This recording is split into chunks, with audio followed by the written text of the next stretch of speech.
महात्मा गांधी की हत्या से 13 दिन पहले उन पर बम फेंका गया था। मुख्य आरोपी मदन लाल पाहवा थे, वो गिरफ्तार हुए।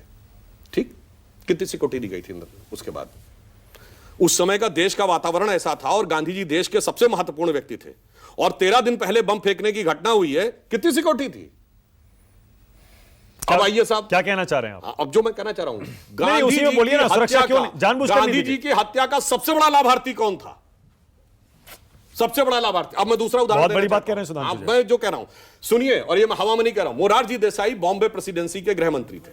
उन्होंने केंद्र सरकार को लेटर लिखा कि मदन लाल पाहवा के को छोड़ने का निर्णय क्यों रहा। उसने अपने स्टेटमेंट में कहा कि नाथूराम गोडसे मेरा गुरु है। ये गांधी जी की हत्या से 13-14 दिन पहले की बात है, मगर सरकार उसको अरेस्ट क्यों नहीं कर रही है? ये बतौर home minister of Bombay presidency, यानी जिसमें आज का महाराष्ट्र और गुजरात दोनों आता था, वो गृह मंत्रालय को लिखा हुआ है। अच्छा, अब दूसरी बात आइए, नाथूराम गोडसे ने अपने स्टेटमेंट में कहा है कि उसने 2 गोलियां चलाई, पुलिस ने कहा 3 गोलियां लगी। यह तय क्यों नहीं किया गया कि कितनी गोली लगी? महात्मा गांधी की हत्या इतना गंभीर, दुखद और दर्दनाक इंसिडेंस था, पोस्टमार्टम क्यों नहीं हुआ कि वेरीफाई हो सके कि हुआ क्या? और आप बताइए, गोली लगने के बाद कहा जाता तकरीबन 40 मिनट वो जीवित थे।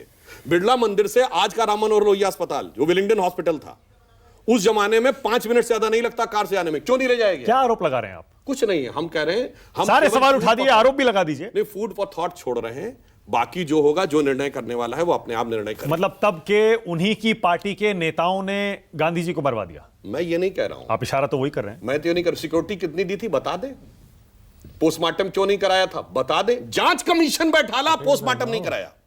सुनिए, आपने भारत के इतिहास का इकलौता उदाहरण देखा होगा, जांच कमीशन बैठा बगैर पोस्टमार्टम रिपोर्ट के, और वहां 2 पत्रकार भी थे साहब, एक द हिंदू का और एक न्यूयॉर्क टाइम्स का, जिन्होंने अपने बयान में लिखा 4 गोली चली।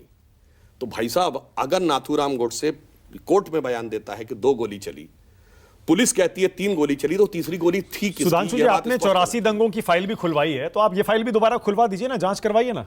सर 77 साल पुराने में क्या कितने लोग जीवित हैं आप बता दीजिए, जांच हो जाएगी। जांच कमीशन, कोसला कमीशन हो चुका है, कोसला कमीशन की रिपोर्ट पढ़ लीजिए, जिसमें कि ये बात पूरी तरीके से स्पष्ट है, आरएसएस से कोई कनेक्शन नहीं निकला। और मैं उससे बड़ी एक बात बताता हूं, लोगों को नहीं पता, दिल्ली में लाल किले में ये मुकदमा चला जिसमें वीर सावरकर तुरंत छूट गए, उसके बाद पंजाब हाई कोर्ट में मुकदमा गया, उसमें सरकार ने वीर सावरकर के खिलाफ क्यों नहीं दोबारा अभियोग दायर किया?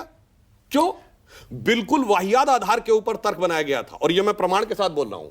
एक व्यक्ति था, उसका नाम था दिगंबर बड़गे,